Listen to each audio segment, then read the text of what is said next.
అందుకని చెప్పేసి తెల్ల రవ్వ అయితే చేశాననమాట. ఇక పిల్లలు టిఫిన్ చేసేసి స్కూల్కి అయితే వెళ్ళిపోయారు. ఇక నేను ఇవాళ అయితే గోంగూర చికెన్ అయితే చేద్దాం అనుకుంటున్నా. మా బావ అయితే గోంగూరను చికెను తీసుకొచ్చి ఇచ్చి వెళ్ళాడనమాట. ఇక గోంగూర కట్ట మొత్తం తీసేసి ఆకులను వేరు చేసేసి కడిగేసాను అనమాట. ఆకులు మొత్తం తీసేసి కడుక్కున్నాను.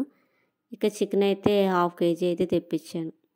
మళ్ళీ కేజీ అయినా ఎక్కువ కర్రీ అయిపోయింది కదా, మిగిలిపోయింది కదా, మళ్ళీ రేపు సాటర్డే మళ్ళీ తినము ఎందుకని చెప్పేసి తక్కువే నేను తెప్పించాను అనమాట.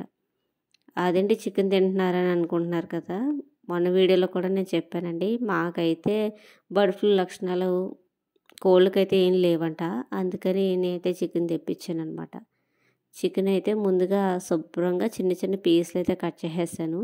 కట్ చేసేసి అందులో కొద్దిగా ఉప్పు పసుపు వేసి అయితే కలుపుకున్నానండి. ఎందుకు ముందుగానే కలుపుకున్నామనుకోండి నీచు వాసన అయితే రాకుండా ఉంటుంది కదా.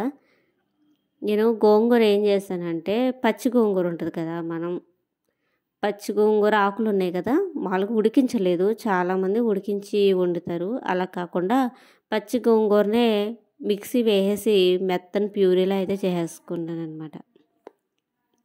ఇక కూరకైతే 2 ఉల్లిపాయలు కట్ చేశాను.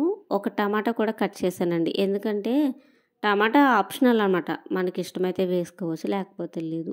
నేను ఎందుకు వేస్తున్నానంటే గోంగూర అయితే అంత పులుపు అనిపించలేదు. నేను కొద్దిగా టేస్ట్ చేసి చూశాను, పుల్లగా లేదనిపించి టమాటా అయితే యాడ్ చేశాను అనమాట. ఇక మసాలాలు అయితే బిర్యానీ ఆకు తీసుకున్నాను, 2 ఆకులు, దాల్చిన చెక్క, యాలక్కాయలు, లవంగాలు, షాజీరా అయితే తీసుకున్నాను అనమాట మసాలాకని చెప్పేసి. అల్లం వెల్లుల్లి పేస్ట్ కూడా అప్పుడే అయితే మిక్సీ పట్టుకున్నానండి. ఫ్రెష్ పేస్ట్ అయితే కొంచెం టేస్ట్ బాగుంటుంది కదా, అందులోకి నేను వేయించుకున్న అల్లం పేస్ట్ అయితే అయిపోయిందనమాట. ఇంకేటు కూరలోకి ఉంటుంది, మనం నిల్వ చేసుకోవడానికి ఉంటుంది కదా అని వేసేసాను అనమాట. ముందు ఉల్లిపాయలు అయితే వేయించేసుకోండి. వేయించేసుకున్న తర్వాత మనం మసాలాలు తీసుకున్నాం కదా, బిర్యానీ ఆకులు అవన్నీ కూడా వేసి వేయించుకోండి.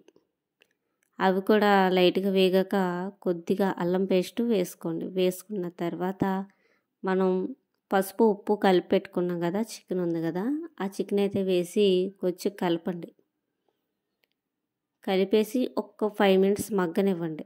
నేనైతే టమాటాలు కూడా అందులోనే వేసేసాను. ముందైతే వేయించలేదు, ఎందుకంటే టమాటాలు చికెన్లోనే మగ్గిపోతాయి కదా అని చెప్పేసేసి. మూత పెట్టేసి ఒక్క 5 నిమిషాలు మగ్గనిస్తే మెత్తగా అయిపోయిద్ది అనమాట. ఆ పీస్ ఉంది కదా, జ్యూసీగా అయిపోయిద్ది.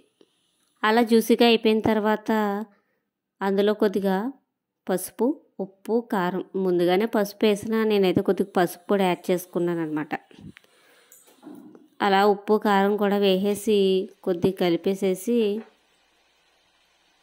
మూత పెట్టాను అనమాట. మూత పెట్టేసి బాగా మగ్గనివ్వండి. ఎంత ఎలాగంటే ఆ పీసు వాటర్ ఉంటుంది కదా, ఆ వాటర్కి ఆ పీసు ఉడికిపోద్ది కదా, ఆ ఉడికిపోయేదాకా మగ్గనివ్వండి. మనం గరిటె పెట్టి నొక్కితే పీసు 2 పీసులు అవ్వాలన్నమాట.